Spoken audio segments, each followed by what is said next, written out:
Hi, my name is Nicole and we're doing our presentation on RSV. Introduction to RSV. RSV is a common viral pathogen that primarily affects the respiratory system and causes mild cold-like symptoms. It is a significant cause of respiratory infections in infants and young children, as well as in older adults and individuals with compromised immune systems. RSV is highly contagious and spreads through respiratory droplets, direct contact with the infected secretions, or contaminated surfaces. The virus can survive on surfaces for several hours. Severe RSV can lead to airway obstruction, atelectasis, and respiratory failure.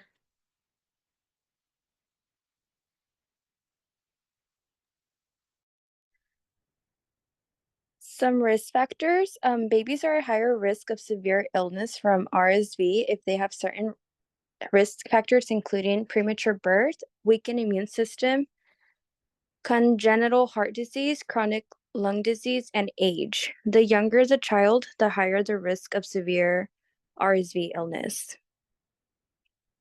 Next slide, please.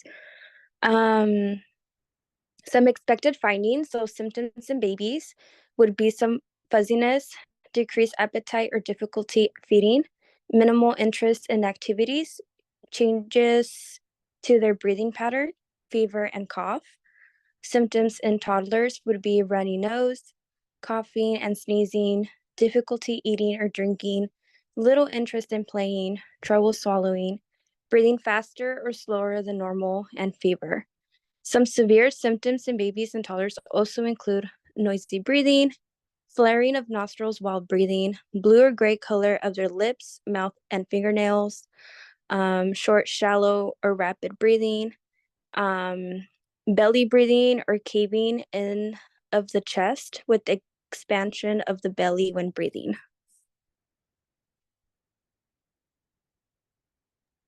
Laboratory tests. There are two types of tests, rapid RSV antigen tests and molecular tests. Rapid RSV antigen tests are the most common test for RSV.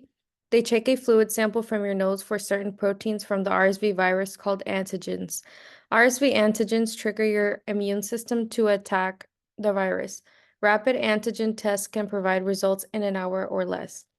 And molecular tests called RT-PCR, polymerase chain reaction tests, look for genetic material from the RSV virus in your sample. These tests can find smaller amounts of the virus than antigen tests. So RT-PCR tests may be used for older children and adults who tend to have less of the virus in their noses than infants and younger children.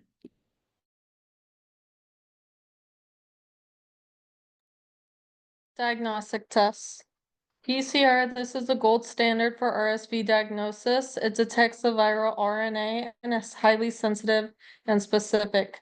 Rapid antigen tests. These tests can provide results quickly within hours and detect RSV proteins. They are less sensitive than PCR, but useful for rapid screening in certain settings. Viral culture. This method involves growing the virus from respiratory secretions in a laboratory. It is more time-consuming and less commonly used today due to the availability of faster methods like PCR. Serological tests. These tests measure antibodies against RSV in the blood. They are not typically used for acute diagnosis since it takes time for antibodies to develop. Chest X-ray. While not a direct test for RSV, a chest X-ray may be performed in severe cases to evaluate for pneumonia or other complications.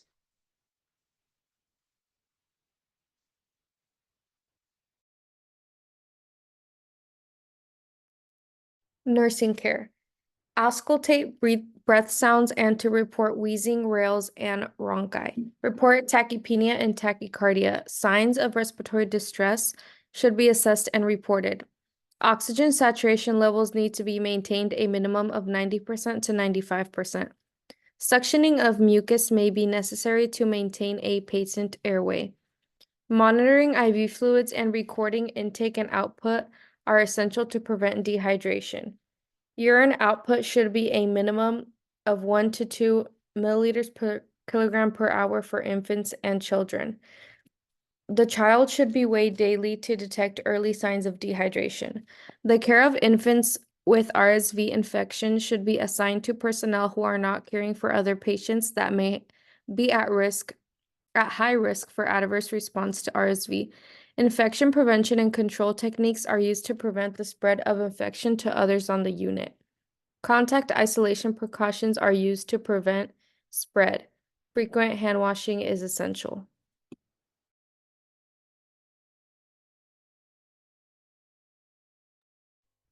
Therapeutic procedures. Therapeutic procedures for RSV focus on supportive care with interventions tailored to the severity of the infection. Close monitoring and symptom management are critical, particularly in high-risk populations.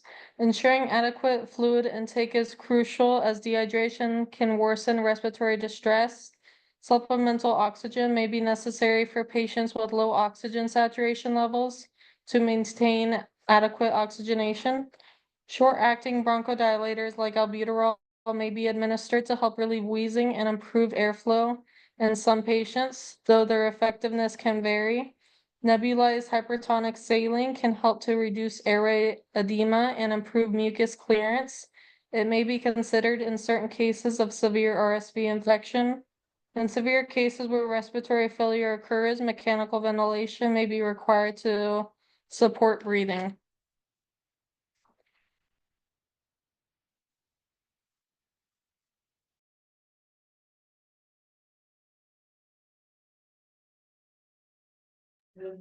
Medications and antiviral medications such as ribavirin, Verisol can be administered by fine droplet aerosol mist while the infant is in a mist tent.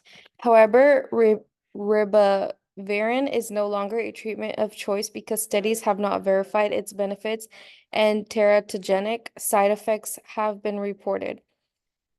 Palivizumab is used for prophylaxis in high-risk infants during RSV season, but routine use has not evidenced significant benefits.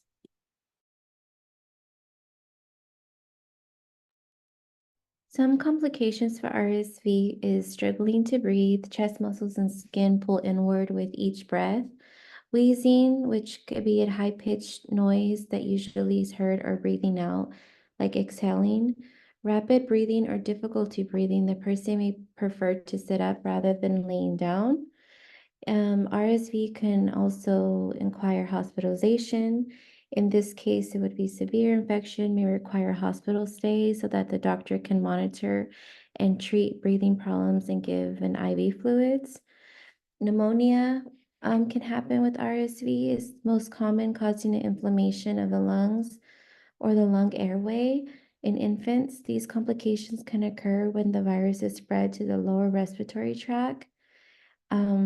Children can also get a middle ear infection. If germs enter the space between or behind the eardrum, you can get a middle ear infection, otis media. Some safety considerations for RSV would be staying home when you're sick, avoid close contact with people who are sick, especially like small infants around or newborns around other people. Making sure you wash your hands with soap and water for at least 20 seconds. Cover your mouth and nose when you cough or sneeze. Clean frequently, touch surfaces. Antibodies that can be given to children through breastfeeding. Getting vaccinated, over-the-counter fever reducer medicine can help with fevers.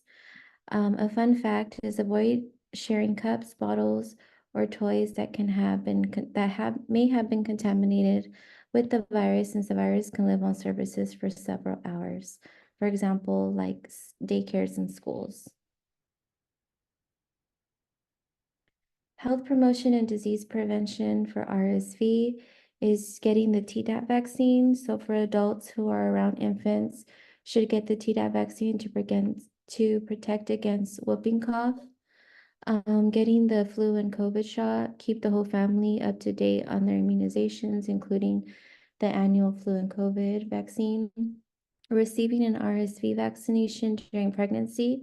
This vaccine should be received if you are 32 to 6 weeks pregnant during RSV season, which is from September through January.